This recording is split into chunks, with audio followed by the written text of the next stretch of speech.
na inuusig ka, ikaw mismo ang nanguusig. Grabe ang ginagawa mo ngayon, Brad Daniel Rason. Ako, with all due respect, I still respect you if you will respect yourself. Konting respeto lang sa sarili mo, Brad Daniel Rason. Konting respeto lang. At saka, ang dami ng mga nagre-reach out sa akin na mga professional na mga kapatid. At saka, hindi sila pipitsuging mga kapatid. Biruin mo, magpapakita ka ng mga dinadalaw-dalaw. Ayoko na lang mag-talk. Yan. Kaya, ayun, patunayan nyo po na leader po kayo ng Diyos. Patunayan nyo na ikaw yung talagang Brad Daniel na pinagkatiwalaan ng kapatid na Soriano nung siya'y nabubuhay pa.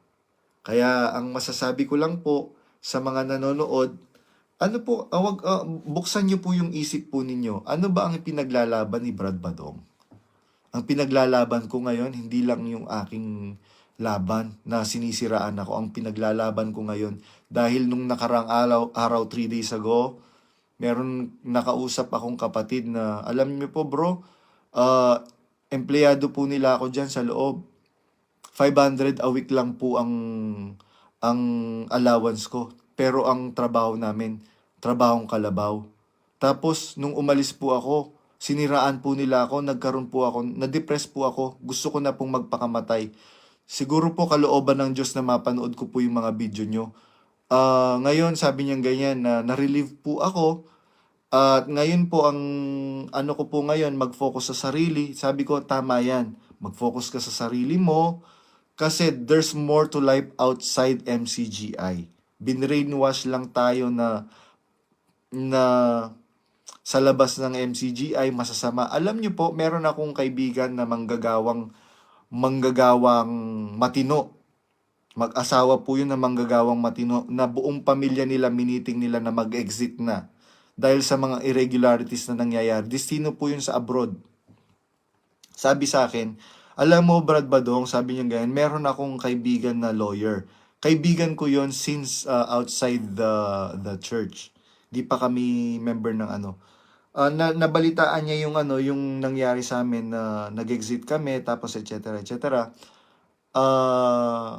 Ang sabi ko sa kanya, kasi ang belief namin sa loob ng church, outside the church, ang Diyos ang umahatol. Sabi niya, mas maganda nga yun, sabi niya ganyan. Alam mo, mas maganda yung gano'n na outside the church, Diyos ang umahatol. Bakit?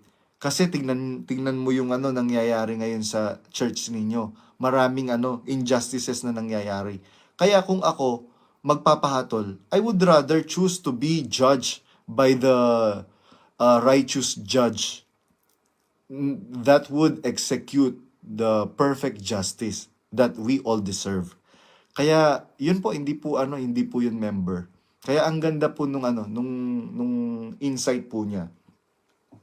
Kaya ngayon Brad Daniel, magmakaawa po kayo sa Diyos kung paanong nagmakaawa si Haring David sa kanyang pagkakasala. Magmakaawa po kayo sa Diyos para papanumbalikin ng Diyos. Sabi po ng Biblia,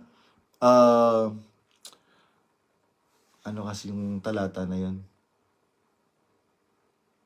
Magsibalik kayo sa aking saway. Narito, aking ibubuhos ang aking espiritu at ipakikilala ko ang aking mga salita. Nakasulat po yun sa awit, kung di ako nagkakamali, or kawikaan. Magsibalik kayo sa aking saway. Ano po ba yung saway ng Panginoon? Yung saway ng Panginoon, yung kanyang salita. Ano po ba yung salita niya sa mangangaral? Dapat mangangaral ka, huwag kang umaayon.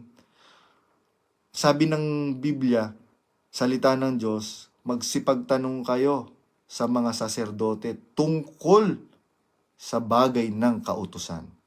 Magpatanong ka, Brad Daniel, tungkol sa bagay ng kautusan. Huwag mong iasa sa mga KNP mo.